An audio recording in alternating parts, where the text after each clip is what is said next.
ان الحمد للہ نحمده ونستعینه ونستغفره ونصلی علی رسولہ الکریم اما بعد اعوذ باللہ من الشیطان الرجیم بسم اللہ الرحمن الرحیم رب اشرح لی صدری ویسر لی امری واحلل عقدۃ من لسانی یفقهوا قولی آمین یا رب العالمین۔ السلام علیکم ورحمۃ اللہ وبرکاتہ۔ سیرہ سیریز پارٹ 76 ہے یہ ہمارا، اور ہم پہنچ چکے ہیں 5ویں ہجری میں۔ رسول صلی اللہ علیہ وسلم کے ہجرت کے بعد یہ 5واں سال چل رہا ہے، اور آج ہم شروع کرنے والے ہیں غزوہ خندق، جس کو غزوہ احزاب بھی کہا جاتا ہے۔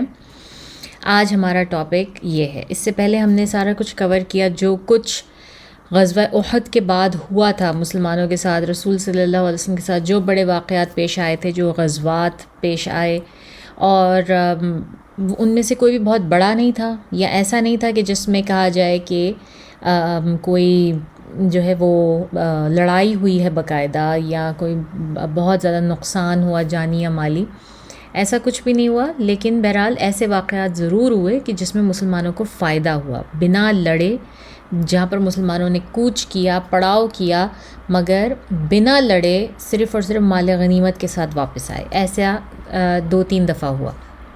اس کے علاوہ جو بھی بڑے واقعات تھے وہ سارے ہم نے پچھلی دفعہ ڈسکس کیے۔ آج ہم ڈسکس کریں گے کہ یہ غزوہ خندق جو ہے یہ کیوں پیش آیا، اس کی وجوہات کیا تھیں، اور یہ ایک دم سے کیسے جو ہے وہ آ گیا۔ اب یہ تو ہمیں معلوم ہے کہ کفار مکہ تو بیٹھنے والے نہیں تھے، ٹھیک ہے نا۔ وہ تو آلریڈی 2 دفعہ بڑے حملے کر چکے تھے، جس میں سے ایک میں انہوں نے مسلمانوں کو ٹھیک ٹھاک نقصان بھی پہنچایا تھا، غزوہ احد میں۔ اور وہ اس کے بعد جاتے جاتے وعدہ کر کے گئے تھے، جو ان کا سردار تھا ابو سفیان، وہ وعدہ کر کے گیا تھا ہم اگلے سال پھر ملیں گے اور بدر کے مقام پر ملیں گے، مگر وہ اگلے سال نہیں پہنچا۔ اب ان کے پاس جو ہے وہ کمک کی کمی ہو چکی تھی، ان کے پاس وسائل کی بہت کمی ہو چکی تھی، ان کے پاس ہر چیز کی اب کمی ہو گئی تھی۔ اب ان کو تھوڑا سا خوف آنے لگا تھا مسلمانوں سے کہ ابھی کس طرح ہینڈل کریں گے، مسلمانوں کی تعداد تو بڑھتی جا رہی ہے، اور ان کو پے در پہ جگہ جگہ کامیابیاں ملتی جا رہی ہیں، اور جس کو یہ کامیابی سمجھ رہے تھے، اصل میں وہ بھی کوئی پراپر کامیابی تھی نہیں، اس میں بھی بہت کچھ ایسا تھا، مطلب ان کے اپنے ہی لوگوں نے ان کو بہت بیش کیا اور بتایا کہ بھئی کوئی کامیابی تھوڑی تھی۔ تو اب یہ لوگ بیٹھے ہوئے تھے ہاتھ پہ ہاتھ رکھ کے، اور ان کے قافلے لٹتے جا رہے تھے، جو یمن جاتے تھے، جو شام جاتے تھے، رحلۃ الشتاء والصیف۔ ان کو شدید جو ہے وہ اس کی وجہ سے نقصان ہوتا تھا مالی طور پہ، اور جب مالی نقصان ہے تو آپ کیسے جو ہے وہ اپنے وار ایکسپینسز پورے کریں گے؟ وہ بھی تو بہت زیادہ بہت بڑے ایکسپینسز ہوتے ہیں نا۔ تو اب یہ لوگ آرام سے ہاتھ پہ ہاتھ رکھے کہہ لیں کہ آپ بیٹھے ہوئے تھے۔ اچھا، جب ہم لوگ بات کر رہے ہوتے ہیں نا سیرہ میں، تو بہت دفعہ ایسا ہوتا ہے کہ سیرہ کی زیادہ تر بات جو ہمارے نریٹرز ہیں، یا جو بھی ہمیں سیرہ پڑھا رہا ہوتا ہے نا، وہ اتنا سکپ کر کے اور اتنا سمرائز کر کے اور اتنا شارٹ کر کے اس کو پیش کرتے ہیں کہ پڑھنے والے کو یا سننے والے کو ایسا لگتا ہے کہ یا تو جو ہے نا وہ اسلامک سیرہ، رسول صلی اللہ علیہ وسلم کی زندگی صرف اور صرف مار کٹائیوں اور بیٹلز میں اور لڑائی جھگڑوں میں ہی گزری ہے سارا کا سارا ٹائم، یا پھر ان کو اور لٹرلی جو ایک عام مسلمان ہے جس کو بہت زیادہ نہیں ہے، نالج نہیں ہے، وہ اس چیز کو گلوریفائی کرنے لگتا ہے کہ اسلام ہونے کا یا مسلمان ہونے کا مطلب ہی یہی ہے کہ بس آپ ہر وقت تلوار لے کے کھڑے ہوئے ہیں، اور جو برائی کرتا ہے، جو بھی کافر ہے، کچھ ہے، اس کی آپ گردنیں مار رہے ہیں۔ بہت سارے لوگوں کا یہ کانسیپٹ ہے، اور اس کے علاوہ یہ کانسیپٹ پھر جو ہے نا وہ اس شدت پسندی کو پروموٹ کرتا ہے جو کہ ہم دیکھتے ہیں، ٹھیک ہے نا، جو کچھ گروپس میں آ جاتی ہیں پھر، جبکہ اسلام میں ایسا نہیں ہے، ٹھیک ہے۔ اسلام میں ہرگز ایسا نہیں ہے۔ ہر چیز کا کانٹیکٹس جاننا آپ کو کہ کیوں ہو رہی ہے، کیسے ہو رہی ہے، وہ بہت ضروری ہے۔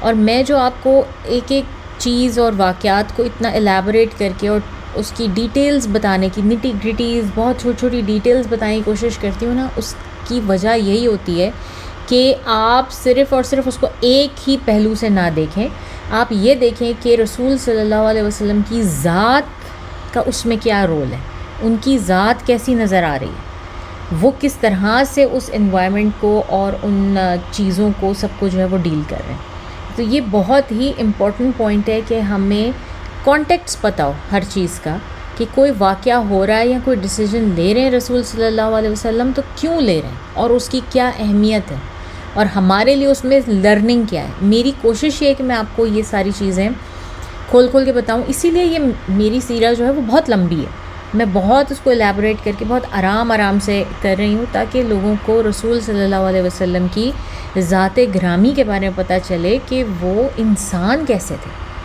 ان کا انسان ہونا جو ہے وہ کتنی بڑی ہمارے لیے جو ہے وہ بلیسنگ ہے، کہ وہ انسان کیسے تھے، کہ اللہ تعالیٰ نے کیسا ان کو رول ماڈل بنایا تھا۔ تو اس بات کو ضرور ملحوظ خاطر رکھیں کہ سیرہ میں صرف یہی نہیں ہے کہ ایک صحابی جو ہیں وہ کسی شخص کو مار رہے ہیں، کاٹ رہے ہیں اور یا ڈرا رہے ہیں، ایسا کچھ نہیں ہے، بیٹل فیلڈ ہی نہیں ہے۔ اس لیے ہم نے اس کے بیچ کے معاملات بھی، جو عام حالات کے ان کے معاملات ہیں رسول صلی اللہ علیہ وسلم کے، جو ان کے گھریلو معاملات ہیں، ان کو بھی ڈیٹیل میں ڈسکس کر رہے ہیں، ٹھیک ہے۔ تو کرتے کرتے ہم یہاں تک آ گئے ہیں 5ویں ہجری میں، کہ جو ہے یہ غزوۃ الاحزاب کے قریب ہم پہنچ گئے۔ اچھا، اب 5ویں ہجری میں کہتے ہیں کہ شوال کے مہینے میں، یعنی کہ رمضان کے فوراً بعد جو سب سے بڑا ایونٹ ہوتا ہے وہ یہ ہے، احزاب کا ایونٹ ہے۔ اچھا، اور احزاب کا مطلب کیا ہے؟ احزاب کا مطلب ہوتا ہے کنفیڈریٹس یا الائنسز، بہت سارے مختلف گروپس کی یا بہت سارے مختلف ٹرائبس کی، جو ان کے قبیلے تھے، انہوں نے جو گٹھ جوڑ کیا مسلمانوں پر حملہ کرنے کے لیے اور انہیں ختم کرنے کے لیے، اس گٹھ جوڑ کو، اس پوری کی پوری جو ہے نا وہ الائیڈ آرمی کو احزاب کہتے ہیں، ٹھیک ہے۔ اور دوسرا اس کا نام ہے خندق۔ خندق کا مطلب ہم سب کو معلوم ہے کہ ایک ٹرنچ، ایک ایسا کھدی ہوئی زمین کہ جس کو کہ استعمال کیا جاتا ہے اپنے وار کے دوران، اور ان دونوں چیزوں کا استعمال ہوا، اس لیے اس کو یا تو غزوہ خندق کہا جاتا ہے یا غزوہ احزاب کہا جاتا ہے۔ اور پھر اللہ تعالیٰ نے قرآن کی سورہ 33 جو ہے وہ اتاری، جس کا نام ہی سورۃ الاحزاب ہے، اور اس میں اللہ تعالیٰ نے ایک بہت لمبے آیت 26 ہے اس کی، اس میں بہت اچھی طرح سے اس کو جو ہے وہ ایکسپلین کیا پورا، جو کہ ہم کریں گے ڈیفینیٹلی بعد میں۔ اچھا جی، کب ایگزیکٹ ٹائمنگ کیا ہے اس غزوہ کے ہونے کا؟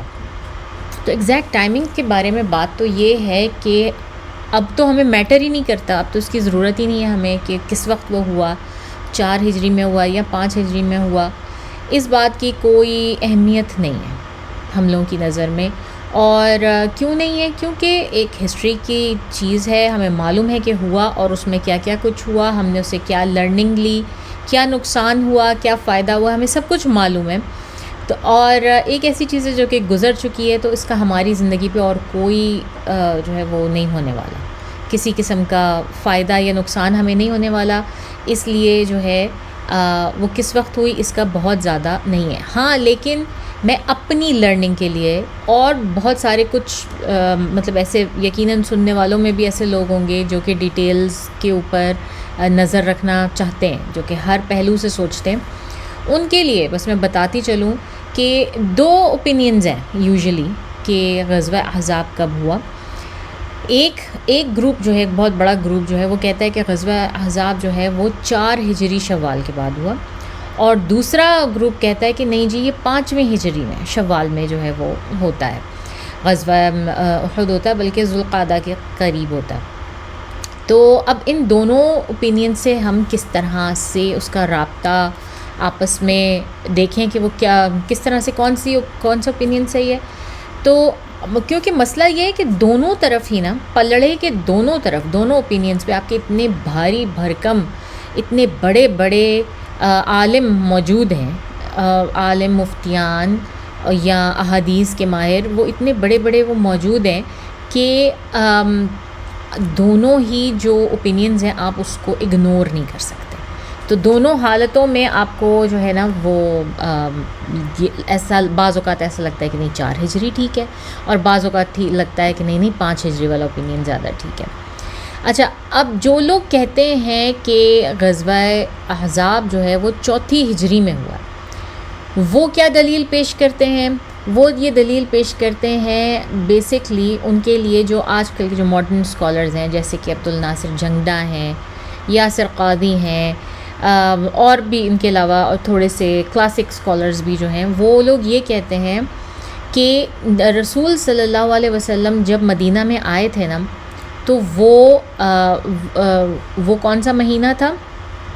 وہ ربیع الاول میں آئے تھے، ٹھیک ہے، ربیع الاول میں آئے تھے، جو کہ کہتے ہیں مطلب ظاہر ہے کہ سال کے بیچ کا حصہ ہے، وہاں سے جو اسلامک سال ہے محرم وہ نہیں شروع ہو رہا، تو یہ ربیع الاول کا مہینہ ہے۔ تو بیسکلی کئی ایسے علماء ہیں یا سیرہ نگار ہیں جنہوں نے اس سال کو جو ہے نا وہ زیرو کر دیا، اس کے آگے کے جو 9 مہینے ہیں باقی رہ جاتے ہیں ربیع الاول کے بعد پہلے سال کے، وہ اس کو 0 ایئر کرتے ہیں۔ تو وہ کہتے ہیں کہ ہجرہ جو ہے وہ اس کے بعد والے سال سے، جو ہمارا کیلنڈر ہے وہ اسٹارٹ جناب اس کے 1 سال بعد ہو رہا ہے، ٹھیک ہے۔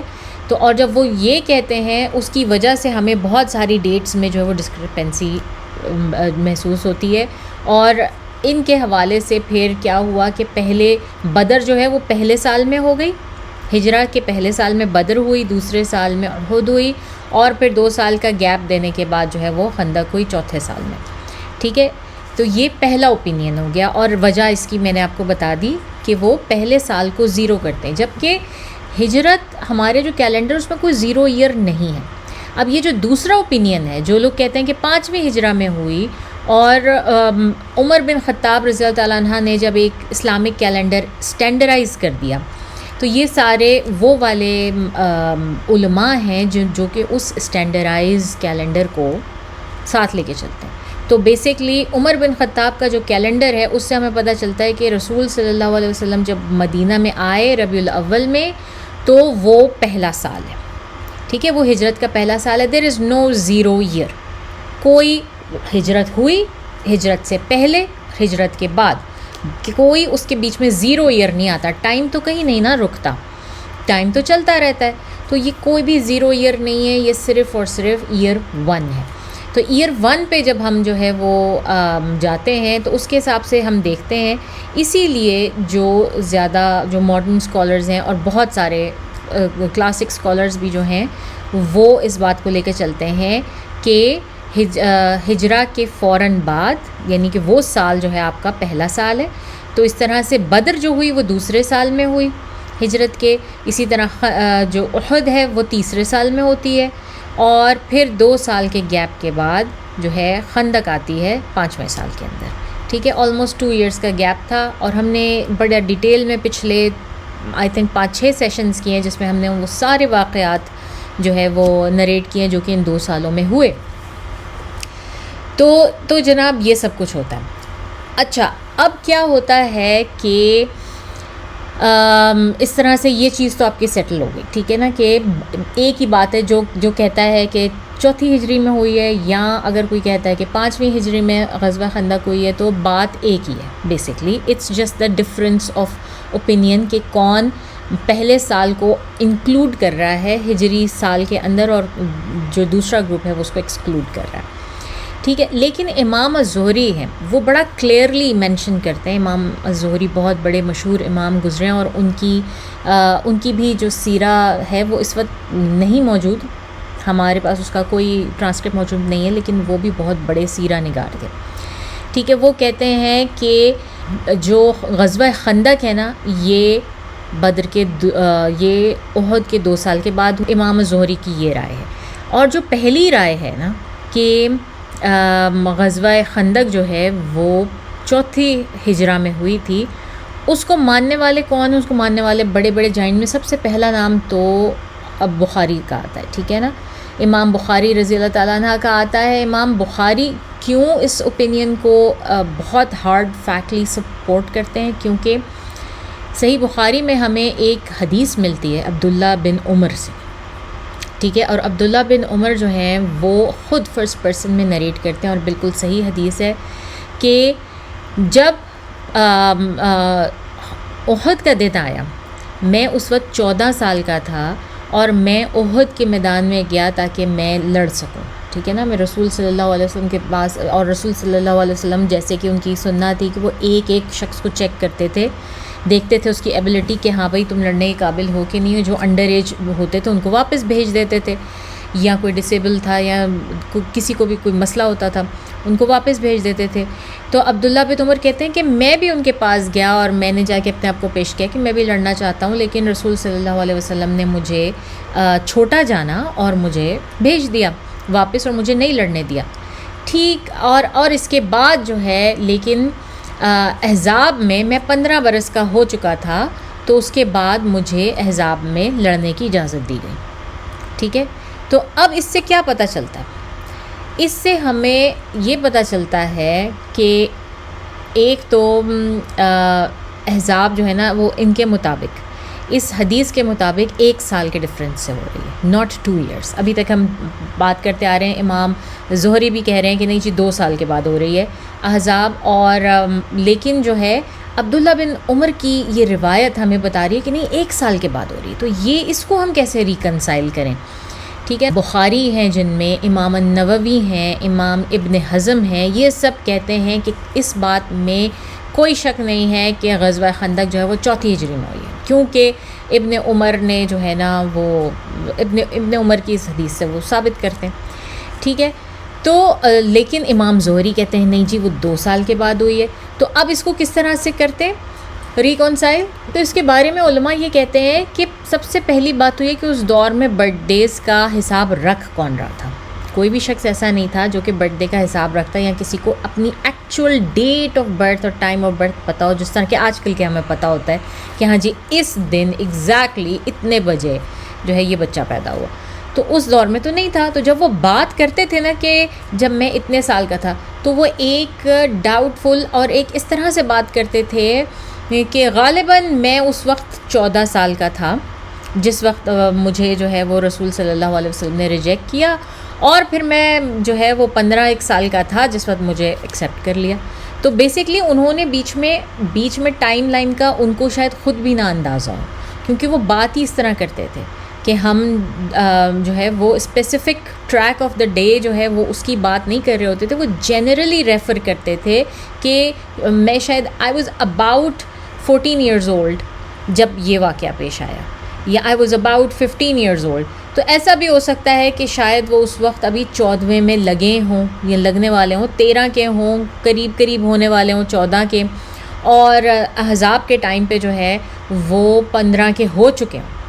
ٹھیک ہے. اور وہی بات ہے کہ بیچ میں کوئی ٹریک آف ٹائم نہیں تھا، اور یہ ایک غالباً والی سچویشن تھی کہ غالباً میں اسے 14 سال کا تھا تو کہ قریب تھا، اور میں 15 سال کے قریب تھا، تو مجھے جو ہے وہ اجازت دی گئی. اینی ویز یہ طریقے ہیں جس کے تھرو جو ہے وہ علماء ڈیٹس کو جو ہے وہ ریکنسائل کرنے کی کوشش کرتے ہیں. لیکن ہم جو ہے زیادہ تر میں خود بھی آئی لین ٹورڈز کہ 5ویں ہجری میں ہوتا ہے، کیونکہ سارا کچھ بہت اچھی طرح بیٹھتا ہے. اور جیسے کہ میں نے پہلے ایکسپلین کیا کہ اگر آپ صحیح سے ہجری کیلنڈر کو دیکھیں اور اس میں سے کوئی 0 ایئر نہ ڈالیں تو پھر اس کے حساب سے 5ویں ہجری ہی بنتی ہے غزوہ احزاب کی. ٹھیک ہے. تو اور یہ بھی بہت بڑے اسکالرز ہیں جو کہ اس کو مانتے ہیں، جس میں ابن واقدی ہیں اور ابن قیم ہیں، ابن شہاب الزہری ہیں. اور پھر اس کے علاوہ جو ہے وہ ایک اور بات جو وہ کہتے ہیں وہ ہے کہ سعد بن معاذ بائی یونینیمس کنسنسس ان کا انتقال جو ہے وہ 5ویں ہجری میں ہوتا ہے. اور سعد بن معاذ رضی اللہ تعالیٰ عنہ جو ہیں ان کا انتقال کیونکہ 5ویں ہجری میں ہوتا ہے، یہ ہمیں اس بات پہ ہم کنفرم ہیں. اور یہ اس بات پر بھی کنفرم ہے کہ ان کا انتقال غزوہ خندق کے بعد ہوتا ہے. ٹھیک ہے نا. غزوہ خندق کے بعد اور خیبر کے وقت جو ہے ان کا انتقال ہوتا ہے. تو اس بات سے بھی جو ہے یہ کنفرم کیا جاتا ہے کہ نہیں جی یہ 5ویں ہجری ہی ہے. Anyways coming back to over topic, ہم دیکھتے ہیں کہ وجہ کیا تھی. ٹھیک ہے نا. ایسے ہی تو نہیں تھا نا کہ مسلمان بھی اٹھ کے لڑنے کو چلے جاتے تھے. ان کے پاس نہ اتنا، ان کے پاس تو اتنے ریسورسز بھی نہیں تھے، اتنے نمبر آف پیپل بھی نہیں تھے، اتنے لوگ بھی نہیں تھے کہ وہ اتنے آرام سے اتنی آسانی سے اٹھ کے اور جا کے لڑنا شروع کر دیں کہیں پر بھی. اور نہ ہی جو ہے وہ اس وقت کفار کے پاس اس طرح ہے. تو پھر ایسا ڈیفینیٹلی کچھ نہ کچھ ایسی سچویشن پیچھے بنی ہوگی نا کہ جس کی وجہ سے یہ لوگ بار بار آمنے سامنے آ رہے تھے. تو جناب جو سب سے بڑا ریزن تھا نا اس جنگ میں جانے کا، تو ہم اس کے لیے پھر تھوڑا سا پیچھے جاتے ہیں اور یاد کریں کہ کچھ عرصہ پہلے ہی ایسا ہوا ہے، تقریباً 2 سال پہلے ہی ایسا ہوا ہے کہ رسول صلی اللہ علیہ وسلم نے بنو نذیر جو کہ یہودیوں کا دوسرا قبیلہ تھا اس کو نکل جانے کو کہا تھا. اس کو بالکل تڑی پار کا حکم دے دیا تھا کہ وہ مدینہ میں اب انٹر نہیں ہو سکتے تھے، اور ان سب کو نکالا گیا تھا مدینہ سے، ان کے گھروں سے، ان کے باغات پہ قبضہ کر لیا گیا تھا، ان کی جو پراپرٹیز تھیں. ہاں مگر ان کو یہ اجازت دی گئی تھی کہ وہ جو کچھ اپنے اونٹوں کے اوپر لاد کے لے کے جا سکتے ہیں وہ لے جائیں گے. ٹھیک ہے، اپنا مال و متاع جو کچھ اپنی فیملیز کے ساتھ، اپنی جان کی امان کے ساتھ وہ نکل سکتے ہیں، جو کہ ایک بہت جینرس ڈیل تھی. ان کو وہاں سے نکالا گیا اور اب ان کے باغات، ان کے قلعے، ان کا سارا کچھ جو ہے وہ مسلمانوں کے انڈر آ گیا. ٹھیک ہے، اور کیوں نکالا گیا تھا اس بات کو بھی نہ بھولیں. رسول صلی اللہ علیہ وسلم نے ان پہ کوئی ظلم نہیں کیا تھا، انہوں نے باقاعدہ مرڈر اٹیمپٹ کیا تھا رسول صلی اللہ علیہ وسلم کے اوپر. یہ جو بڑے بڑے ان کے جو سردار تھے وہ اس کانسپریسی میں رسول صلی اللہ علیہ وسلم کو مارنے کی اس اسیسینیشن اٹیمپٹ میں سب کے سب برابر کے شریک تھے. اور جب آپ کسی ملک کے سربراہ کے اوپر اسیسینیشن اٹیمپٹ کریں تو اس کے بعد آپ کیا ایکسپیکٹ کرتے ہیں کہ آپ کو کیا سزا دی جائے گی؟ آپ کو چھوڑ دیا جائے گا. اس وجہ سے ان کو وہاں سے نکالا گیا، بنو نذیر کو. جو عام آدمی تھے بیچ میں کہہ لیں کہ جو میڈیوکرز تھے، مڈل کلاس کے لوگ تھے، وہ تو کوئی یمن کی طرف چلا گیا، کوئی شام کی طرف چلا گیا، انہوں نے تو وہاں سے کوچ کیا. لیکن یہ جو بڑے سرداران تھے یہ سب کے سب خیبر میں جا کے بیٹھ گئے تھے. ٹھیک ہے نا، یہ وہاں سے نہیں گئے تھے، اور ان کے دلوں میں وہ بدلہ لینے کی خواہش اور وہ سارا کچھ جو ہے وہ بری طرح سے پک رہا تھا اور ان کو سمجھ نہیں آ رہا تھا. تو یہ جو 2 سال کا جو کائنڈ آف سورٹ آف امن تھا نا بیچ میں، اس میں یہ لوگ کیا کر رہے تھے کہ انہوں نے جو ہے نا، ان کا برین چائلڈ تھا لٹرلی. یہ والی جو جنگ ہے نا، یہ ان لوگوں کا برین چائلڈ تھا. انہوں نے اپنی تمام تر ایفرٹس خاموشی کے ساتھ، ان دی بیک گراؤنڈ، بالکل خاموشی کے ساتھ اس بات کے اوپر مرکوز کر دیں کہ ہم جا کے جو ہے نا اب مسلمانوں کے خلاف ایک اتنی بڑی آرمی اکٹھی کریں کہ جس کو کسی صورت مسلمان پچھاڑ نہ سکے. اور ان کے اپنے پاس تو کبھی بھی نمبر آف پیپل رہا ہی نہیں. ٹھیک ہے نا، ان کی اپنی تو تعداد ہمیشہ سے ہسٹری میں بہت ہی کم رہی ہے. تو ظاہر ہے کہ ان کو دوسروں کی ہی مدد چاہیے. آج بھی ہم دیکھتے ہیں کہ جب انہوں نے کوئی بڑا نقصان کسی اور ملک کا کرانا ہوتا ہے تو یہ جا کے اس کے دشمن کے ساتھ دوستی کر لیتے ہیں.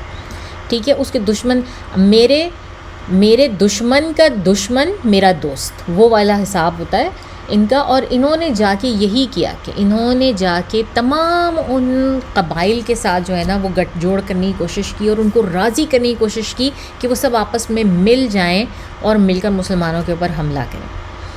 ٹھیک ہے، اور اس وجہ سے جو ہے وہ اور ظاہر ہے، اور دوسرا بہت بڑا ریزن یہ بھی تھا کہ آپ کتنی بھی اپنے گھر سے چیزیں سامان لاد کے چلے جائیں اپنے اونٹوں کے اوپر، ٹھیک ہے، لیکن آپ اپنا گھر تو نہیں نا اٹھا کے لے کے جا سکتے. پراپرٹی سب سے بڑی کوموڈیٹی ہوتی ہے. تو یہ ان کے ذہن میں ان کی اپنی پراپرٹی کا جو محبت تھی نا وہ نہیں نکل رہی تھی. ان کو وہ واپس چاہیے تھی مسلمانوں سے. ظاہر ہے کہ وہ پورے کے پورے دروازے اکھاڑ کے لے گئے تھے اپنے گھروں کے، مگر وہی بات ہے کہ زمین تو نہیں اٹھا کے لے کے جا سکتے تھے نا. تو زمین کی اہمیت ہمیشہ ہی زیادہ ہوتی ہے. تو بنو نذیر نے جو ہے نا ایک ہوپ کے اندر کہ شاید ان کو ان کا وہ لٹی ہوئی زمینیں جو واپس مل جائے، انہوں نے یہ کام کیا. باقی ان کے پاس کیپٹل اور مال تو بہت تھا ہی ان کے پاس، اس میں تو کوئی جو ہے وہ بات ہی نہیں تھی. ہاں لیکن مال کمانے کا ایک ذریعہ جو باغات تھے، وہی جو زمینیں تھیں وہ ان سے چھن گئے ہوئے تھے، تو یہ اب پھر وہ واپس چاہتے تھے. تو انہوں نے امپرووائز کیا اور ان کا ایک بہت بڑا ڈیلیگیشن جس میں بنو نذیر کے یہ سارے چیدہ جو مین کیریکٹرز تھے، مین لیڈران جو جا کے خیبر میں بس گئے تھے، وہ گئے. اور ان لوگوں میں کون کون لوگ شامل تھے؟ سلام بن عبد الحقیق، کنانہ ابن الربیع العابل الحقیق، بہت مشکل نام ہے، حودہ ابن قیس الوائلی، ابو عمار الوائلی، ٹھیک ہے، اور حیی بن اخطب جو کہ صفیہ رضی اللہ تعالیٰ عنہا کے والد تھے. یہ سب کے سب ایک ڈیلیگیشن بنا کے، اب اس میں صرف اور صرف بنو نذیر کے ہی نہیں ہیں بلکہ وائلی قبیلے کے لوگ بھی شامل ہیں، اور خیبر کے، اور مطلب بڑے بڑے جو ان کے چیدہ یہودیوں کے جو قبائل کے لیڈران تھے، وہ سب ایک بڑا سا ڈیلیگیشن بنا کے نا پورا یہ مکہ جاتے ہیں. مکہ میں جا کے جو ہے اور یہ ملتے ہیں قریش کے بڑے بڑے لیڈران سے، جن میں سب سے بڑا اس وقت ابو سفیان ہے، اور اس کے علاوہ جو بھی بڑے بڑے لیڈران ہیں ان سے ملتے ہیں، اور ان کو مل کر یہ پیشکش کرتے ہیں کہ اگر تم لوگ مسلمانوں کے خلاف جو ہے وہ ایک آرمی اکٹھی کر لو، اور اتنی آرمی اکٹھی کر لو، تو ہم جو ہے ہم بھی تمہارا ساتھ دیں گے.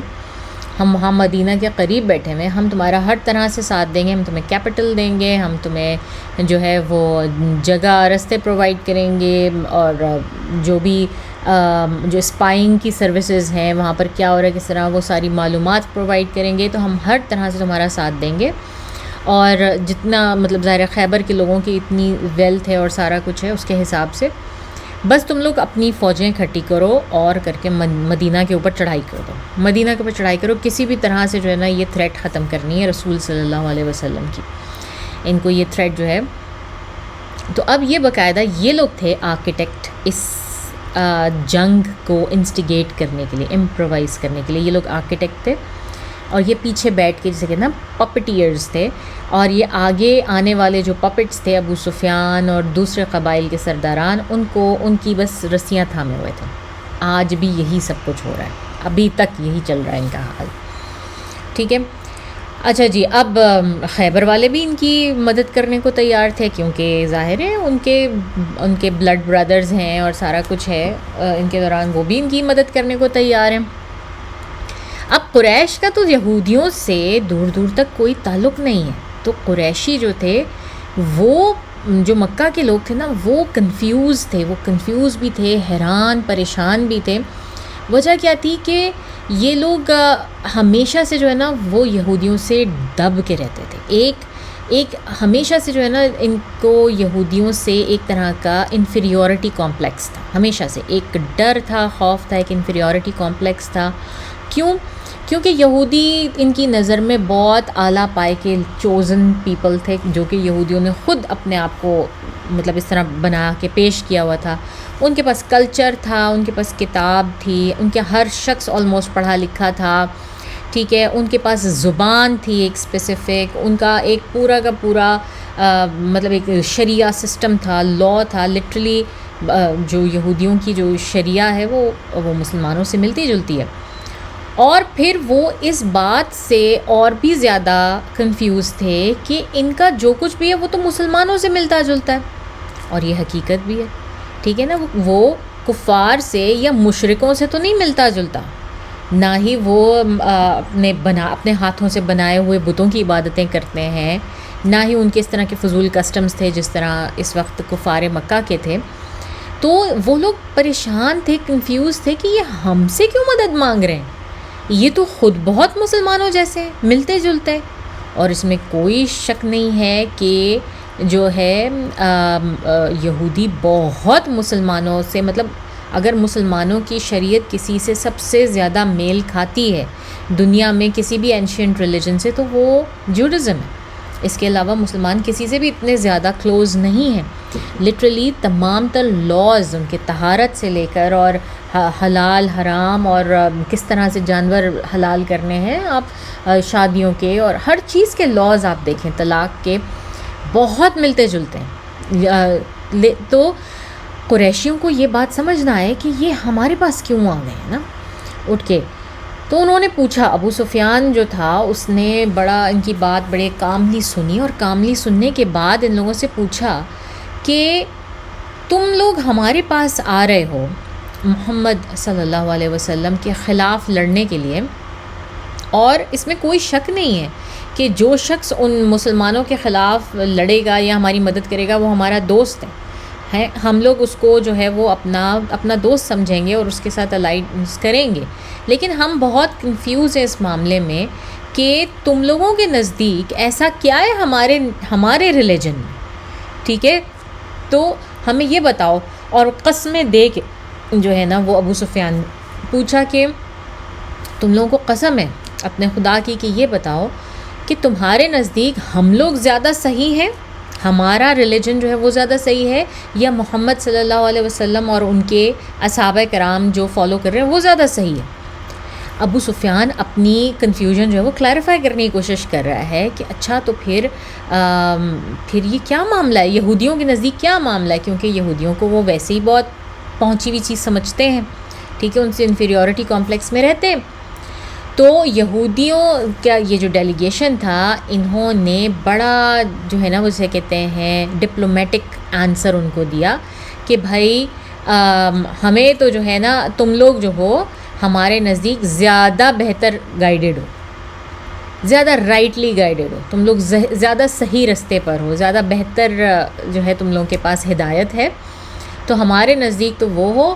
اور ہمارے نزدیک جو ہے وہ محمد صلی اللہ علیہ وسلم اور ان کے اصحاب جو ہیں وہ بالکل بھی صحیح سے گائیڈڈ نہیں ہیں، وہ مس گائیڈڈ ہیں یا وہ بالکل راہ سے بھٹکے ہوئے ہیں. اور پھر اس چیز کو قرآن جو ہے نا وہ اللہ تعالیٰ نے کوٹ کیا ایسے ہی جیسے انہوں نے کہا تھا. اور یہ اللہ تعالیٰ نے سورہ نساء کی آیت 51-52 ہے، اس میں کوٹ کرتے ہیں اللہ تعالیٰ، کیا تو نے ان کی طرف نظر نہیں دوڑائی جن کو کتاب میں سے ایک حصہ دیا گیا تھا، وہ بتوں اور شیطان پر ایمان لاتے ہیں، اور ان لوگوں کے متعلق جنہوں نے انکار کیا تھا کہتے ہیں یہ لوگ مسلک کے لحاظ سے ایمان لانے والوں سے زیادہ درست ہیں. ٹھیک ہے، قرآن میں سورہ نساء میں اللہ تعالیٰ نے ان کی یہ بات بیان کی کہ یہ لوگ ان کا ساتھ دے رہے ہیں اور ان کو بتا رہے ہیں کہ تم لوگ زیادہ بہتر ہو، اور جو کتاب پر ایمان لائے ہیں، جو انہی کی طرح کتاب جن کے اوپر نازل کی گئی ہے اور اسی کتاب کا حصہ ان کو بھی دیا گیا ہے، ان کو کہتے ہیں کہ نہیں یہ کم ایمان والے ہیں، یہ تو درست نہیں ہے. ٹھیک ہے، تو اللہ تعالیٰ نے ان کو ایکسپوز کیا. اللہ تعالیٰ نے جس طرح اس وقت ہوتا تھا کہ کوئی بھی ایسی بات ہوتی تھی تو وہ قرآن میں ایکسپوز ہو جایا کرتی تھی فوری طور پہ، تو اللہ تعالیٰ نے ان لوگوں کو ان کی کولیبریشن جو ہے وہ بنو نذیر کی قریش کے ساتھ اس کو ایکسپوز کیا قرآن میں. اور پھر جب بنو نذیر کے ان لوگوں نے، اس ڈیلیگیشن نے قریش کو کنونس کر لیا، تو انہوں نے ان کو اس بات پہ بھی کنونس کر لیا کہ آپ نے تو کر لیا نا، آپ اپنے ساتھ آگے مزید اپنے سب ٹرائبس کو اور ان کو ملانا آپ کا کام ہے. ٹھیک ہے، تو قریش اب ساؤتھ کی طرف قریش جو ہے نا وہ ان کا سب سے بڑا میجر الائڈ جو ہے نا وہ فورسز میں سے بن گیا ساؤتھ کی طرف، کیونکہ قریش جو ہے وہ بہت بڑا وہ سینٹر ہے، ہب ہے، وہاں پر ظاہر ہے کہ حج کے لیے سب لوگ جاتے ہیں، سب کو پتہ ہے وہ مین سینٹر مین ہب ہے. تو انہوں نے قریش ساؤتھ کی طرف جو ہے وہ اس کو اپنا الائے بنا لیا. اور نارتھ کی طرف جو قبائل تھے جن میں غطفان سب سے بڑا تھا اور سب سے وائلڈ قسم کا قبیلہ تھا، جس کے بارے میں ہم نے کچھ ویڈیوز پہلے بات بھی کی ہے کہ غطفان کے لوگوں نے کتنا نقصان پہنچایا تھا مسلمانوں کو، 70 آدمی مار دیے تھے. اور جو ہے بہت ہی وائلڈ قسم کا قبیلہ کہ جن کی کوئی کلچر کوئی وہ نہیں تھا، اور بس لڑائی مار کٹائی جھگڑے جہالت بہت زیادہ تھی ان میں. تو اسی گروپ نے پھر اس کے بعد غطفان جا کے ان کو بھی یہی پیشکش کی. اب بات یہ ہے کہ غطفان کا جو ہے وہ کوئی ایسا ڈائریکٹ لنک تو تھا نہیں مسلمانوں کے ساتھ، یا ان کو کوئی ڈائریکٹلی مسلمان ہٹ نہیں کر رہے تھے، کیونکہ قریش کو تو ڈائریکٹلی مسلمانوں سے زک پہنچ رہی تھی. ہر سال کے آنے جانے والے ان کے قافلوں کو مسلمان جو ہے وہ پکڑ رہے تھے، لوٹ رہے تھے اور ان کو جانے نہیں دے رہے تھے. تو اس کی وجہ سے ان کا تو جسے کہتے ہیں نا کہ دانہ پانی کی جو ایک لائف لائن ہوتی ہے وہ مسلمانوں نے دبائی ہوئی تھی، ان کا ٹیٹوا دبایا ہوا تھا قریش کا. تو ان کے پاس تو اور کوئی چارہ ہی نہیں تھا، ان کو تو تھا کہ کسی نہ کسی طرح ہم اس تھریٹ سے جو مسلمان ان کو دے رہے ہیں اسے جلد از جلد باہر نکلنا. ان کو تو ہر حالت میں جو ہے اسے باہر نکلنا ہی تھا. لیکن غطفان کے ساتھ تو ایسا کوئی معاملہ نہیں تھا. غطفان کے کوئی قافلے نہیں لوٹے جا رہے تھے، ان کے اوپر کوئی حملے نہیں ایسا کیے جا رہے تھے. مسلمانوں نے ان کو جا کے تھوڑا سا جو ہے وہ تھوڑا بہت جو ہے وہ کیا تھا کہ جا کے آرمیز لے کر گئے تھے، مگر اتنا کوئی سیریس ان کے ساتھ معاملہ نہیں تھا مسلمانوں کا. تو وہ کیوں آتے؟ وہ ان کے ساتھ الائنس کیوں کرتے؟ تو پھر وہ جہاں پر کچھ اور کام نہیں آتا وہاں پہ پیسہ کام آتا ہے.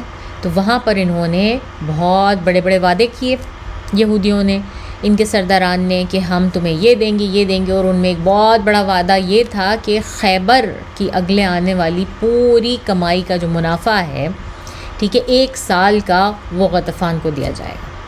اور یہ بہت بڑا اماؤنٹ، بہت بڑا سم تھا.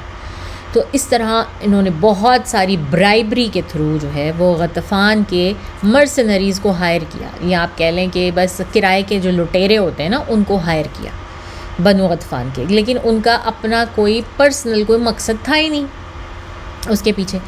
تو اسی لیے ہم دیکھیں گے کہ جنگ میں بھاگنے والوں میں سب سے پہلے پھر یہی قبیلہ تھا جن کا اپنا کوئی ایسا مقصد نہیں تھا.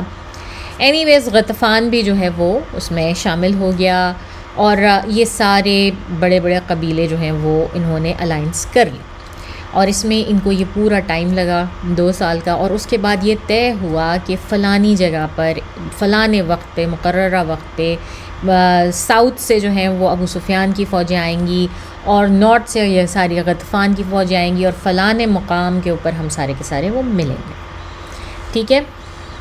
اب قریش نے کیا کیا آگے جی، کہ اپنے ڈیلیگیشن اپنے چھوٹے چھوٹے ٹرائبس کو آگے، جو ان کے جو سب ٹرائبس تھے ان کو بھی بھیجے، اور جو کہ آن راؤٹ میں اور مکہ کے ارد گرد آتے تھے، جن میں بنو اسد، بنو مرہ، بنو سلیم، بنو کنانہ، بنو تہامہ، یہ سارے نام شامل تھے. اور ان سب کو جو ہے ان سب کے پاس ہر کارے دوڑائے کہ بھائی ہم اتنی بڑی کوئی ایک الائنس فوج ہم تیار کرنے والے ہیں مسلمانوں کے خلاف، تو یہ وقت ہے، آ جاؤ پورن کرو. تو اب ان سب قبائل نے، کسی نے اپنے طرف سے ویپنز بھیجے، کسی نے اپنی طرف سے جو ہے وہ لوگ، ظاہر ہے جو ان کے واریئرز تھے وہ آئے، اور مطلب ہر قبیلے سے تھوڑے بہت لوگ آ رہے ہیں، جمع ہو رہے ہیں. اور جو خود نہیں جا سکتا وہ اپنی جگہ اپنے غلاموں کو بھیج رہا ہے، جو کہ ایک بہت عام ٹرینڈ تھا کہ لوگوں نے کئی غلام بھیجے. ٹھیک ہے.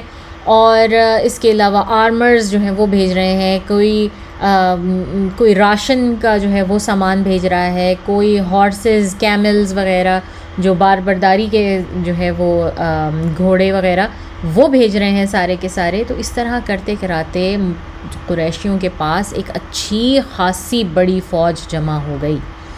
کہتے ہیں 4-5 ہزار یا شاید اس سے بھی زیادہ کی جو ہے انہوں نے فوج جمع کر لی تھی.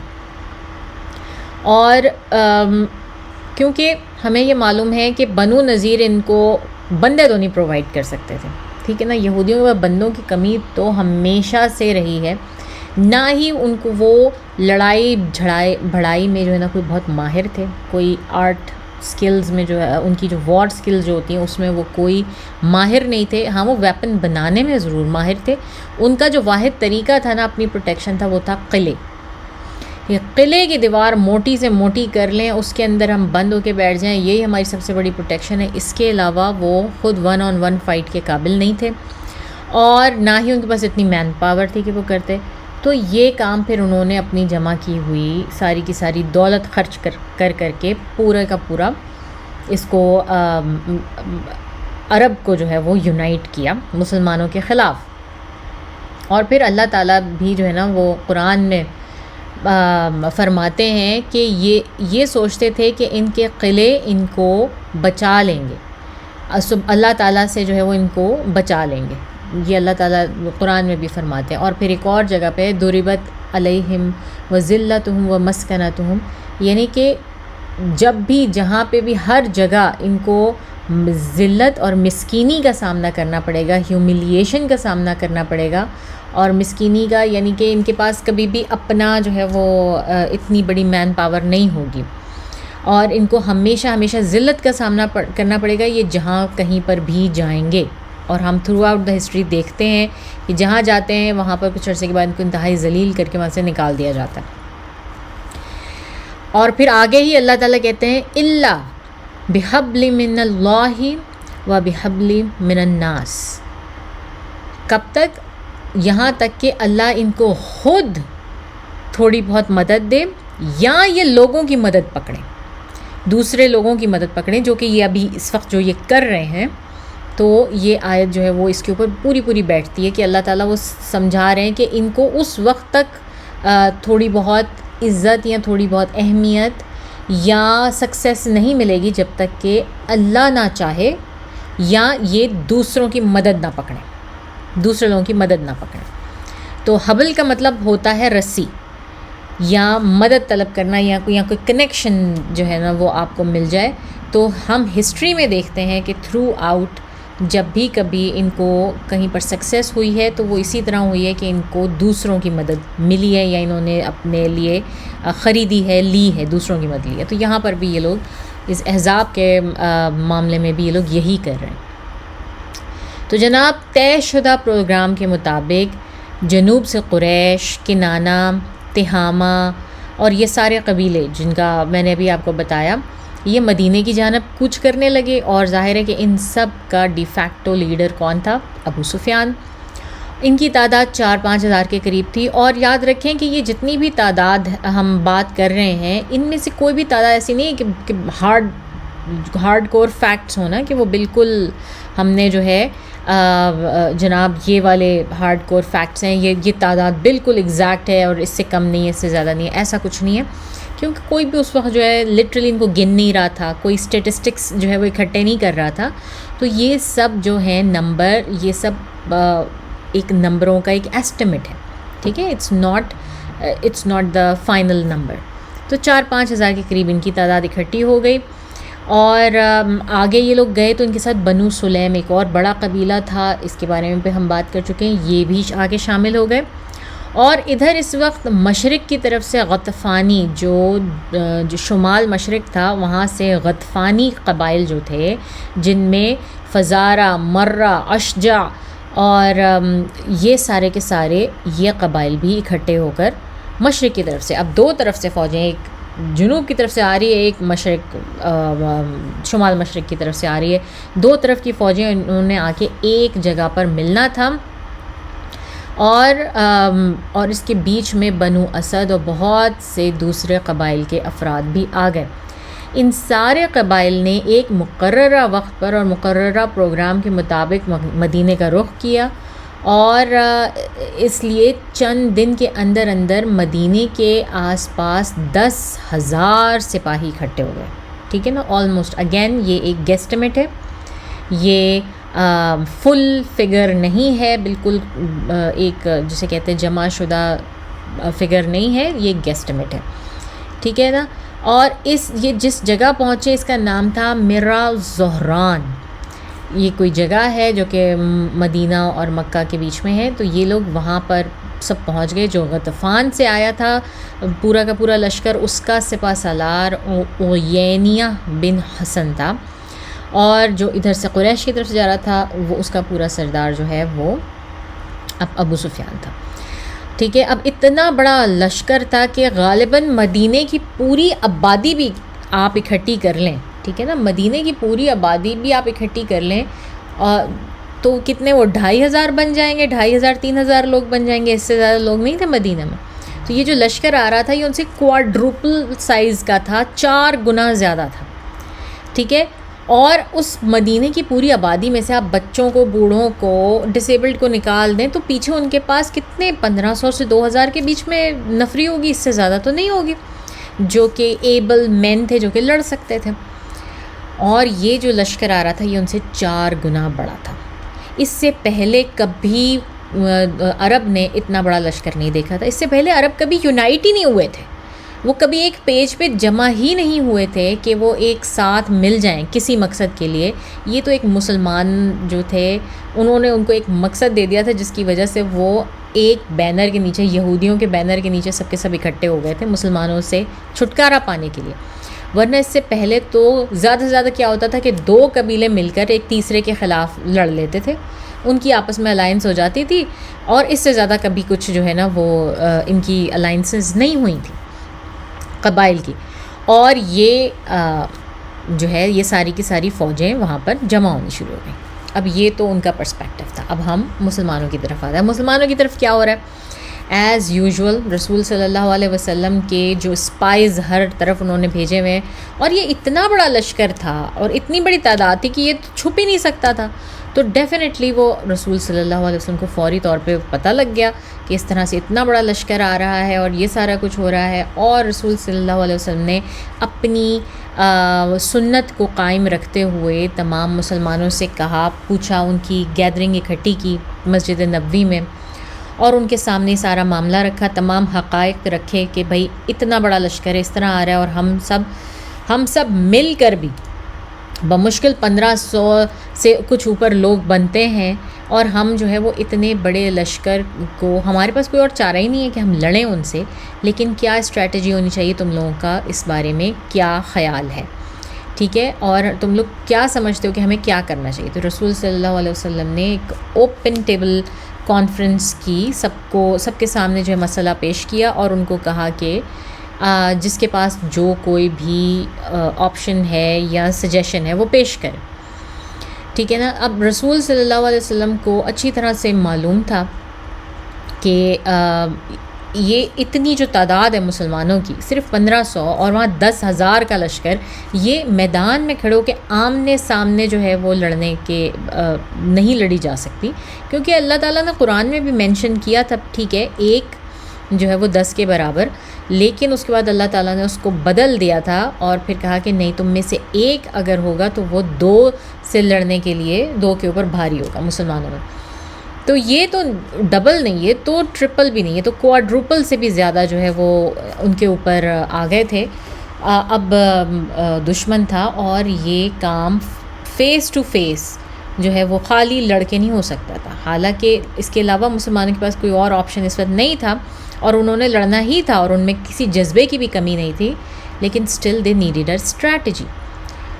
اور ہمیں سیرہ کی کتابوں میں کوئی ایسی اسٹریٹجی نہیں ملتی جس سے پتہ لگتا ہے کہ اس تمام کے تمام جو صحابہ کرام بھی تھے، مہاجرین میں سے بھی اور انصار میں سے بھی، وہ خاموش ہو گئے اس لشکر کی تعداد سن کے، اور ان کے پاس کچھ ایسا نہیں تھا کہ جس سے کہ وہ رسول صلی اللہ علیہ وسلم کو کوئی ایسی سجیشن دیتے. کوئی ایسی سجیشن نہیں آئی، یہاں تک کہ سلمان الفارسی کھڑے ہوئے اور انہوں نے اجازت چاہی ایک سجیشن دینے کی، ٹھیک ہے. اب سلمان الفارسی نے جو ہے وہ رسول صلی اللہ علیہ وسلم نے ان کو اجازت دی، ان کا ٹھیک ہے آپ بیان کیجئے آپ کیا کہنا چاہتے ہیں. تو سلمان الفارسی نے کہا کہ میں جہاں سے تعلق رکھتا ہوں ایران، ہمیں پتہ ہے وہ فارس سے آئے تھے اس وقت، اور انہوں نے کہا کہ ہمارے پاس ایک ایسی ٹیکٹک ہوتی تھی کہ جب ہمارے اوپر بہت بڑا دشمن آتا تھا تو ہم بیسکلی بہت بڑی بڑی خندقیں کھود لیتے تھے، اور خندقیں جو کہ ہمیں پروٹیکٹ کرتی تھیں، ہمیں بچانے کا کام کرتی تھیں، اور جو زور ہوتا تھا ان کفار کا یا ہمارے جو دشمن ہیں اس کا جو زور ہوتا تھا وہ ٹوٹ جاتا تھا اس خندق کی وجہ سے. تو اگر آپ مناسب سمجھیں تو میں دیکھتا ہوں کہ مدینہ کے جو ہے نا وہ 2 اطراف، حرہ شرقیہ اور حرہ غربیہ، یاد ہے آپ کو بہت پہلے ہم نے مدینہ کی جب بات کی تھی بڑا ڈیٹیل میں، اور میپس کے ساتھ ہم نے دیکھا تھا کہ والکینک پلینز ہیں مدینہ کے جو کہ اس کو بہت نیچرل پروٹیکشن دیتے تھے. تو ان کا ذکر کیا سلمان الفارسی رضی اللہ تعالیٰ عنہ نے، اور وہ کہا کہ مدینہ جو ہے نا وہ آلریڈی قدرتی طور پہ فورٹیفائڈ ہے، 2 طرف سے، 2 اطراف سے کم از کم، اور پیچھے جو ہیں وہ سارے وہ تھے ظاہر ان کے باغات وغیرہ اور جنگلات تھے، تو وہ 2 طرف سے فورٹیفائڈ ہے. تو ہمارے پاس صرف اور صرف ایک جو ہے نا سائڈ وہ کھلی رہ جاتی ہے. تو اگر ہم اس سائڈ کے اوپر پوری کی پوری یہ ٹرینچ کھود لیں تو ہم مدینہ میں رہتے ہوئے ان کا مقابلہ زیادہ بہتر طریقے سے کر سکتے ہیں. اس طرح ان کا زور ٹوٹ جائے گا، وہ ایک وقت میں بہت زیادہ آ ہی نہیں سکیں گے ہماری طرف، اور جتنے وہ آتے جائیں گے ان کو ہم ڈیل کر لیں گے، اتنا تو ہم ہیں ہی. تو اور جو ماؤنٹنز ہیں، جو سائڈ کی ماؤنٹنز ہیں اور جو بیچ میں ماؤنٹنز آ رہی ہیں، اس کے اوپر ہم اپنے تیر انداز جو ہیں ان کو ان کی تعیناتی کی جائے ان ماؤنٹنز کے اوپر، اور جب وہ آ بھی رہے ہوں ٹرینچ کی طرف، آنے والے بھی ہوں اس خندق کی طرف، تو ان کے اوپر اتنے تیر برسائے جائیں کہ ان کی جو ہے وہ ٹوٹ جائے. اور رسول صلی اللہ علیہ وسلم کو یہ تجویز بڑی پیش آئی، کوئی اور تجویز تھی بھی نہیں ٹیبل پر. اور یہ بڑی it made a lot of sense. لیکن پرابلم یہ تھا کہ اس سے پہلے عرب میں کبھی خندق خود ہی نہیں تھی، ان کو پتہ ہی نہیں تھا خندق کیسی ہوتی ہے. تو سلمان رضی اللہ تعالیٰ عنہ، سلمان الفارسی نے جو ہے ان کو وہ بھی ایکسپلین کیا کہ ہم جب خندق کھودیں گے تو یہ کوئی ایک ایسا ڈچ نہیں ہے کہ آپ نے بس اس کو بیچ میں جو ہے تھوڑا سا وہ کھود کے اور چھوڑ دیا. نہیں، آپ نے اس کو اتنا چوڑا اور اتنا گہرا کھودنا ہے کہ اس کے اوپر سے کوئی شخص نہ پھیلانگ سکے، اور نہ صرف کہ کوئی شخص نہ پھیلانگ سکے، کوئی گھوڑا بھی نہ پھیلانگ سکے. ٹھیک ہے، نہ ہی وہ اس کے اوپر برجنگ ایزیلی کوئی برج بنا سکیں کسی اپنی لکڑی سے یا کسی اس سے، اور نہ ہی وہ اس میں آسانی سے جب وہ دوسری طرف آنا چاہیں تو وہ ان کے لیے آسان نہ ہو، وہ بہت مشکل ہو. جتنی دیر ان کو اتر کے پورا نیچے ٹرینچ میں اتر کے پھر اوپر چڑھنے میں لگے، اتنی دیر ہمارے پاس انف ٹائم ہوگا کہ ہم ان پر حملہ کر سکتے ہیں، ہم انہیں مار سکتے ہیں، ہم اپنا بچاؤ کر سکتے ہیں، ہم بہت کچھ کر سکیں گے. تو انہوں نے پورا یہ بڑی اچھی طرح سے ایکسپلین کیا. اب سلمان الفارسی کہاں سے آ گئے بیچ میں؟ ابھی تک تو یہ نہیں تھے. ٹھیک ہے نا، نہ بدر میں ہمیں نظر آتے ہیں سلمان الفارسی، نہ ہمیں احد میں نظر آتے ہیں، کوئی ان کا ذکر نہیں ہے. صرف اور صرف ہمیں نظر آتے ہیں، ہم سنتے ہیں سلمان الفارسی کے بارے میں جب رسول صلی اللہ علیہ وسلم مدینہ ہجرت کر کے آتے ہیں، تو اس وقت آتے ہیں ایک دفعہ ملنے کے لیے. ٹھیک ہے نا. اور سلمان الفارسی کی ہم نے سٹوری بڑی ڈیٹیل میں کی تھی کہ کس طرح سے یہ زورسٹرین تھے، آگ کی پوجا کرنے والی فیملی میں پیدا ہوئے تھے، اور ان کے والد جو ہیں بڑے آتش کدے کے جو بڑا کوئی ہائی پریسٹ جس کے ذمہ تھا کہ وہ آگ کبھی نہ بجھے، وہ تھے. اور پھر یہ اپنے گھر سے بھاگے، اور پھر انہوں نے کرسچینٹی قبول کی، اور کرسچینٹی بھی وہ والی جو اوریجنل صحیح فارم کی کرسچینٹی تھی.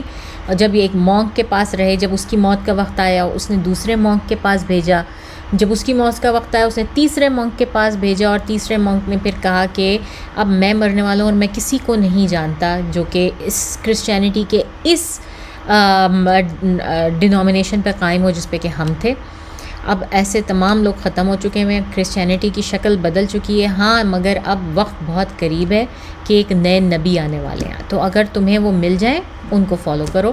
اور ان کی جو نشانیاں بتائیں پھر اس مونک نے کہ ان کی کمر پر جو ہے وہ ایک سیل ہے، نبوت کی مہر ہے، اور وہ کبھی جو ہے وہ نہیں لیتے کسی سے،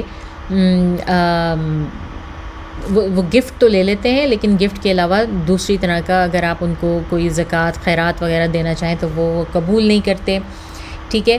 اور وہ آئیں گے اس جگہ پر جہاں پر ڈیٹ پام کے بہت زیادہ ٹریز ہوں گے، اور یہی سب تلاش کرتے کرتے سلمان الفارسی جو ہیں وہ پہنچ جاتے ہیں مدینہ. جو لوگ ہوتے تھے وہ بڑے ٹائرنٹ قسم کے ہوتے تھے، وہ لوگوں کو پکڑ پکڑ کے اس طرح سے غلام بناتے تھے اور پھر ان کو آگے بیچ دیتے تھے. تو اسی طرح ان کے ساتھ بھی ہوا، اور ان کو مدینہ کے ایک شخص نے خرید لیا. اور یہ اس میں کہ چلو جو نشانیاں بتائیں تھیں میرے مونکس نے، جو استاد تھے میرے مینٹورز تھے، ان میں سے ایک تو پوری ہو رہی ہے کہ مدینہ میں تو آگے، وہ ایسی جگہ پر تو آگے جہاں پہ ڈیٹ پام کے ٹریز تھے. اب ان کو امید تھی کہ یہاں پہ باقی کی دو نشانیاں، تو جب رسول صلی اللہ علیہ وسلم موو ہوئے تو انہوں نے باقاعدہ جو ہے ان کی مہر دیکھی، اور رسول صلی اللہ علیہ وسلم نے ان کو دکھائی اپنے پیٹھ پہ مہر کا نشان. اور پھر انہوں نے وہی کچھ کھجوریں جمع کر کے ان کو پہلے خیرات دینے کی کوشش کی، تو رسول صلی اللہ علیہ وسلم نے لے کے اور دوسروں میں بانٹ دیا، خود نہیں اس کو یوز کیا.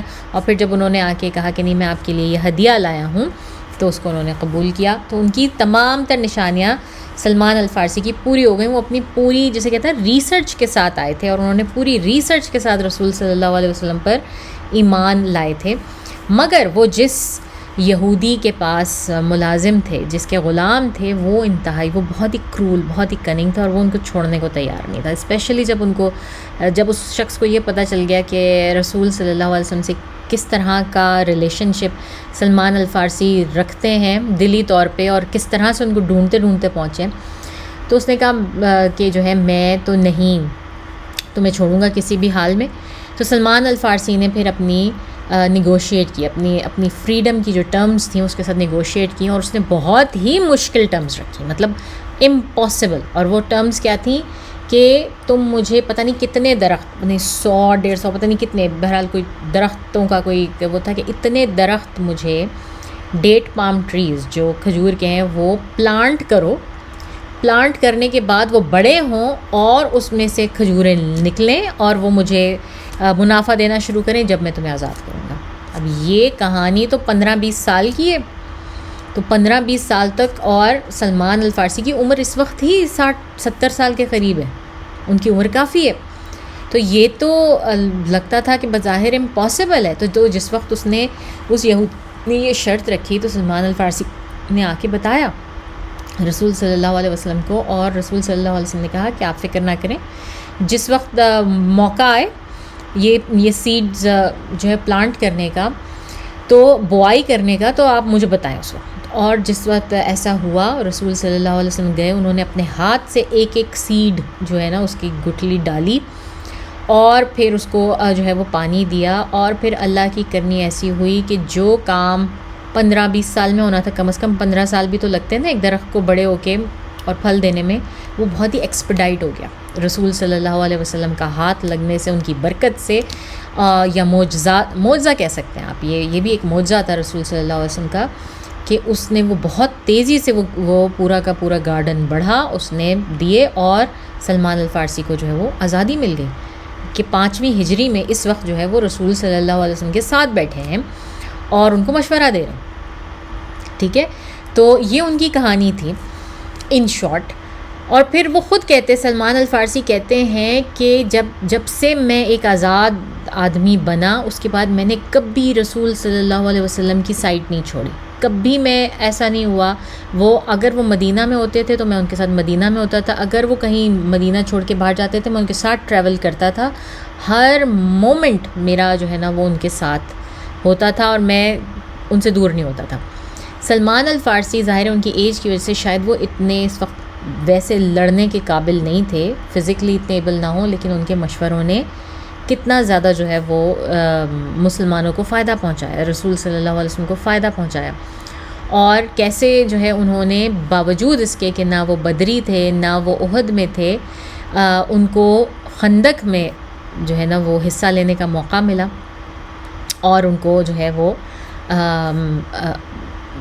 ان کا ثواب بھی ساتھ ساتھ مل رہا ہے. ٹھیک ہے. اچھا، اس کے علاوہ ہم جو ہے نا وہ ایک پوائنٹ ہے، آپ سوچنے کی ایک بات یہ ہے کہ ہم لوگ آپ دیکھیں کہ اکثر مسلمانوں میں جو ہے نا، اکثر مسلمان فرقوں میں، ہماری بیک ہوم ہماری کنٹریز میں بھی یہ ہوتا ہے کہ کوئی نئی چیز، کوئی نئی ٹیکنالوجی آ جائے نا، تو سب سے پہلے علماء حضرات کھڑے ہو کے اور اس کے اوپر بہت زیادہ جو ہے نا وہ تنقید کرتے ہیں. نہیں، یہ حرام حرام حرام حرام، فوج ہماری ایک دم کھڑی ہو جاتی ہے، اس کو نہیں کرنا، اس کو یہ نہیں کرنا، وہ نہیں کرنا. جیسے کہ ہم کچھ عرصہ پہلے تک ایون مائکرو فونز کے بارے میں، ریڈیوز کے بارے میں، پھر ٹیلی ویژن کے بارے میں، پھر کتنی چیزوں کے بارے میں جو ہے وہ ہمارے اس طرح ہوا.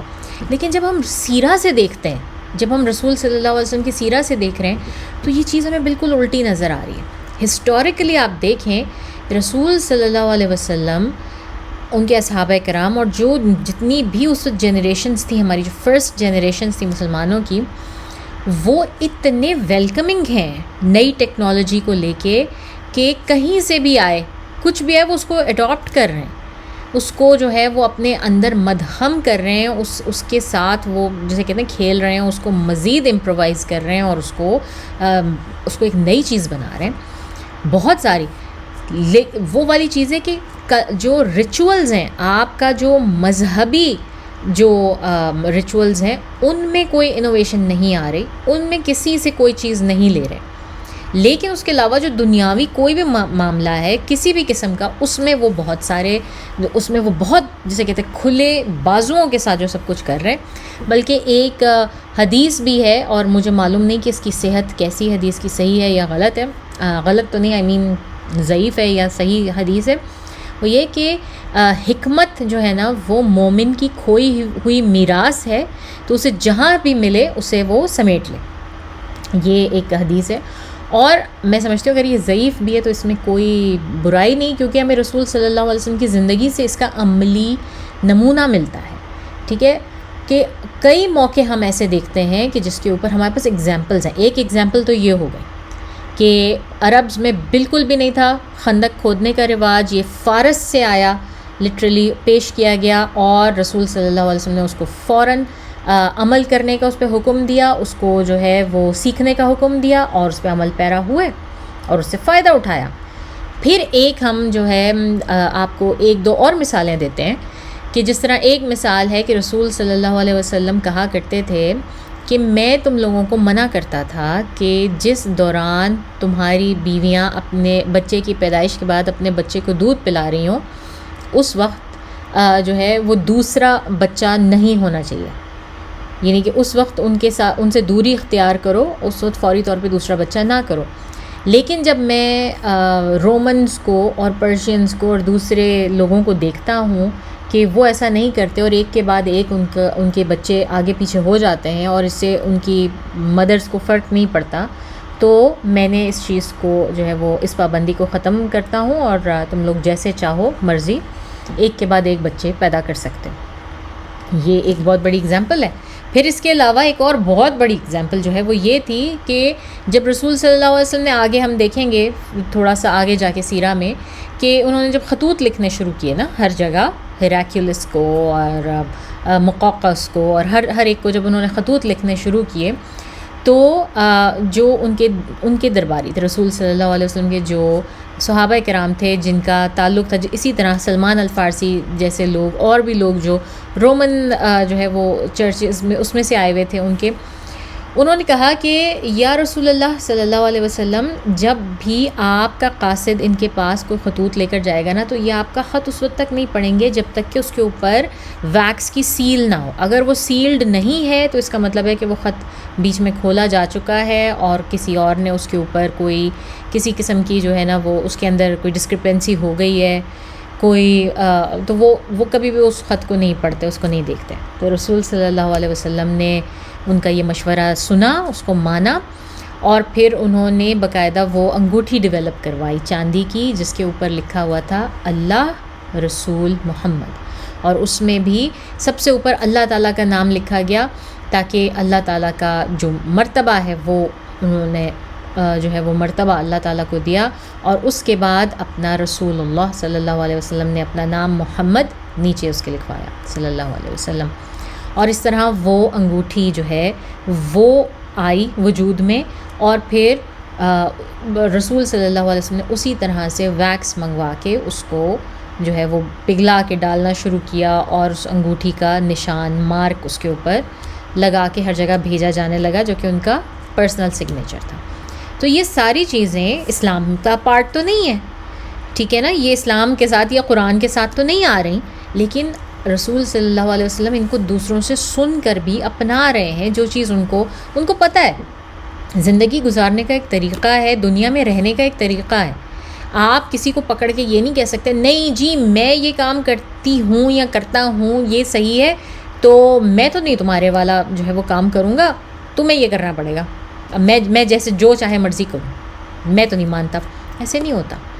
صرف اور صرف جہاں آپ کی عبادات میں کسی چیز کا خلل آ رہا ہے، اب اس کی میں آپ کو اگزامپل دوں کیا کہ رومنز کے آگے لوگ سجدہ کرتے تھے نا، پرشینز بھی اپنے آگے سجدہ کرواتے تھے، بادشاہ جو تھے، تو وہ اسلام میں اس کی ممانعت تھی، تو آپ دیکھیں کسی صحابی نے جا کے کسی اور کو کبھی سجدہ نہیں کیا۔ ہاں لیکن یہ والی چیز سمجھ میں آئی جو کہ لاجک کرتی تھی اور یہ ایک طریقہ تھا اور ایک آپ اپنی بات کسی اور کورٹ میں جا کے کرنے کا طریقہ تھا کہ نہیں جی وہ ایک سیلڈ لیٹر چاہتے ہیں اور اس طرح ویکس کی سیل ہونی چاہیے، وہ اپنایا گیا۔ تو ایسی چیزیں ہمیں سوچنی چاہیے کہ جو چیز آپ کے ریچولز کے اوپر، آپ کے اسلامی عقائد کے اوپر، آپ کے جو ہے وہ اس میں انٹرفیئر نہیں کر رہی، جب تک آپ کی عبادات میں انٹرفیئر نہیں کر رہی، اس کے علاوہ آپ سب کچھ جو لاجیکل میک سینس ہے، اسی طرح سے جو کچھ آپ نے اس دنیا میں رہنے کے لیے ضروری ہے یا کسی ملک کے کسی دوسرے ملک کے لوگوں نے وہ کلچرز اور وہ اس کے رولز ریگولیشنز بنائے ہیں، ان کو فالو کرنا بالکل نہ صرف جائز ہے، ضروری ہے۔ ٹھیک ہے، تو یہ ایک سائڈ ٹینجنٹ تھا، امید ہے کہ آپ لوگوں کو سمجھ میں آیا ہوگا۔ اینی ویز، تو پہلی تیاری کیا ہو گئی کہ جناب اب خندق کھودی جائے گی. اور اس کے ساتھ ہمارا ٹائم اپ ہو گیا، ہم گھنٹے سے اوپر جا چکے ہوئے ہیں. تو اگلی اب ہم کیا تیاریاں ہوتی ہیں اور کس طرح سے خندق کھودی جاتی ہے اور کیا کیا کچھ کرتے ہیں، یہ ہم اگلے آنے والے پارٹس میں دیکھیں گے.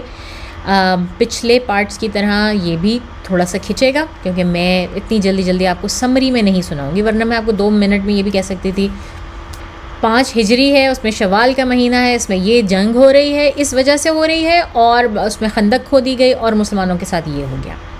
اس کا جنگ کا نتیجہ یہ نکلا. میں آپ کو بہت سمرائز کر کے شارٹ بھی بتا سکتی ہوں، لیکن اس کو بیان کرنے کا اتنا اوپنلی اور اتنا ڈیٹیل میں مقصد ہے، اور وہ مقصد یہ ہے کہ آپ رسول صلی اللہ علیہ وسلم کی ذات سے زیادہ اویئر ہوں، ان کے ساتھ اپنے آپ کو منسلک کریں، آپ اپنا تعلق بنانے کی کوشش کریں کہ دیکھیں وہ بھی کتنے ہمارے ہی جیسے انسان تھے، مگر کتنے افضل تھے، اور ان کو ان کی ان عادات نے، ان کے معاملات نے ان کو اتنا زیادہ افضل بنا دیا تھا، ان کو اشرف، ہم سب سے مخلوقات میں اشرف کر دیا تھا.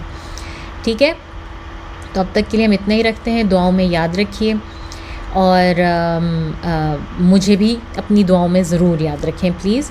تو وآخر دعوانا ان الحمد للہ رب العالمین. السلام علیکم ورحمۃ اللہ وبرکاتہ. سبحانک اللہم نشہد ان لا الہ الا انت نستغفرک ونتوب الیک.